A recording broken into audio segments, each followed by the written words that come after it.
Alors salut tout le monde, c'est Accor et aujourd'hui on va se retrouver pour un tout nouveau projet pour le Raspberry Pi. C'est un projet que j'ai fabriqué moi-même. Donc en fait c'est un boîtier où dedans il y a tout intégré. Donc il y a l'écran, il y a le Raspberry Pi à l'intérieur. Là on voit la sortie HDMI. Il y a un hub pour brancher ses périphériques externes. Là c'est une aération. Il y a une entrée RCA pour brancher un autre appareil pour que ça s'affiche sur l'écran. Il y a un ventilateur avec un interrupteur pour l'allumer ou l'éteindre. Une prise pour alimenter tout l'ensemble. Et une LED de témoin de tension. Et ça c'est pour allumer ou éteindre l'ensemble. Donc on va tout de suite procéder au test. Enfin moi je sais déjà comment ça va faire mais bon. Donc ça c'est un transformateur 5 volts que j'ai changé l'embout. J'ai mis du jack DC de 2,1 mm. Donc c'est un transformateur 5 volts 2 ampères. Donc dès qu'on branche, vous voyez que la LED s'allume.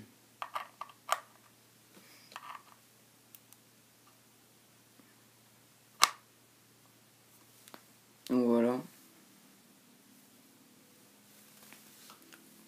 Donc ça c'est la version 1 et il y aura beaucoup de mises à jour et d'améliorations. Donc on va allumer tout de suite.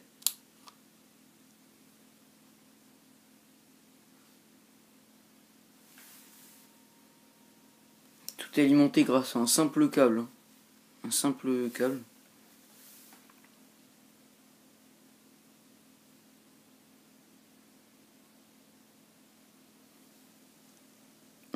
On entend, je sais pas si on entendra dans la vidéo, le ventilateur qui tourne. Il tourne de plus en plus vite. Hein.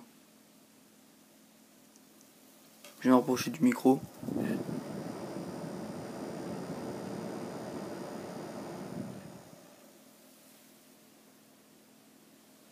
Donc voilà, donc là il est démarré. J'ai pas branché de clavier donc je pourrais pas aller plus loin. Donc là si je coupe, on n'entendra plus le ventilateur. Si je rallume. Donc voilà, c'était la première version de ce projet. Donc je ne voulais pas encore en trouver un vrai nom. J'avais pensé pour All in Pi, comme All in One, tout en un. Au lieu de dire tout en un, je dis tout en pi, je sais pas si vous allez aimer le nom. Si vous avez une idée pour le nom de ce projet, dites-le moi par commentaire. Voilà, donc dans les prochaines mises à jour, j'ajouterai deux autres switches, enfin minimum deux autres switches, un pour allumer ou éteindre l'écran et un pour allumer ou éteindre le Raspberry Pi et le hub. Après j'ajouterai sûrement une sonde thermomètre qui sera posée sur le CPU, qui nous dira la température du CPU. J'ajouterai un trackpad, enfin un touchpad. J'en ai déjà modifié donc un de PC portable.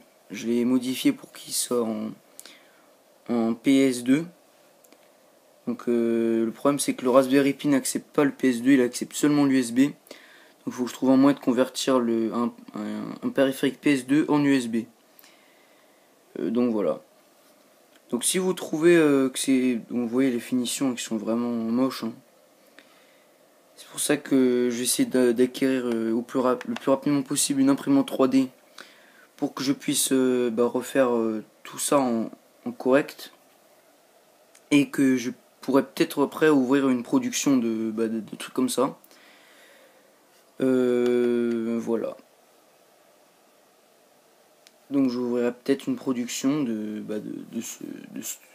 cet appareil là. Donc dites-moi si vous aimez bien le concept, le projet, tout ça. Mettez un j'aime si vous avez aimé ça. Je ferai la même vidéo en anglais, enfin j'essaierai de faire la même vidéo en anglais. Commentée par moi-même. Donc voilà, je crois que je vous ai tout dit. à la prochaine pour la version 1.1, dans laquelle j'aurai sûrement ajouté déjà les deux interrupteurs. Je vous ferai à la fin de cette vidéo, je vous mettrai un petit schéma avec les dimensions, tout ça. Dans une future comment dire, une future mise à jour, je intégrerai des batteries. Donc je sais pas si ce sera à l'extérieur ou à l'intérieur, puisqu'à l'intérieur il n'y a plus beaucoup de place. Donc si je mets des batteries, ce sera sûrement là à l'extérieur. Il y aura un bloc. Donc, déjà que c'est plutôt épais, donc je sais pas si ça va faire trop bien. On verra ça. Si je pourrais les intégrer à l'intérieur, je les intégrerai à l'intérieur. Voilà. Donc allez, on va pouvoir l'éteindre.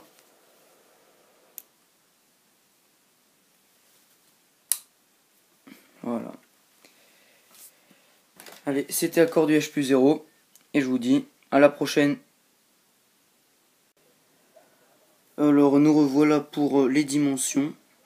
Alors tout à l'heure j'ai oublié de vous préciser que à l'intérieur il y a la Wi-Fi. Il y a un dongle Wi-Fi. Donc voilà. Donc on va tout de suite voir les dimensions. Donc j'ai un... Voilà.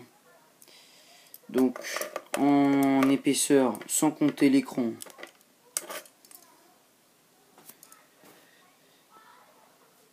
ça nous fait du 4 cm. Et avec l'écran avec l'endroit le plus haut de l'écran, ça nous fait du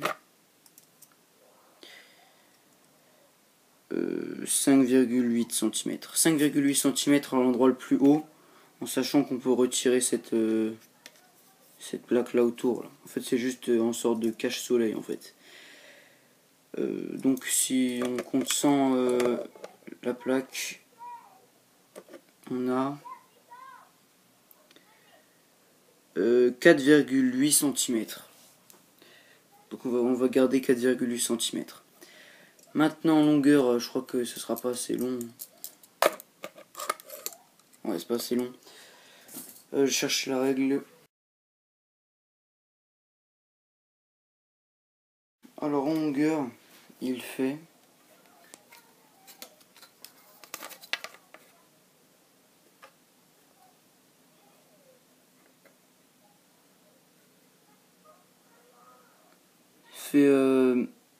attendez 2 secondes, je regarde.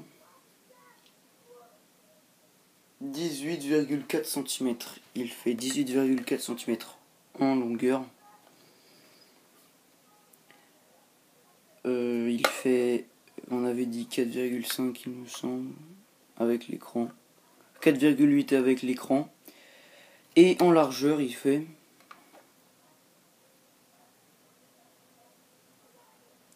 13,6. 13,6 en largeur. Donc ça nous fait un truc plutôt compact avec tout ce qu'il y a dedans. Si vous voulez voir à l'intérieur, demandez-le moi par commentaire et je ferai une vidéo où je vous montre l'intérieur. Voilà. En sachant que sûrement dans la prochaine vidéo, j'aurai ajouté les deux switches là derrière. Et on verra pour les améliorations plus tard. Donc voilà, c'est Accord du H+0. Je vais quand même vous mettre un petit schéma à la fin de la vidéo pour bien vous rappeler les dimensions. Donc voilà, donc là je vous ai dit les dimensions directes. Voilà, allez, c'est Accord du H+0. Pensez à vous abonner pour suivre nos vidéos, pour suivre aussi ce projet.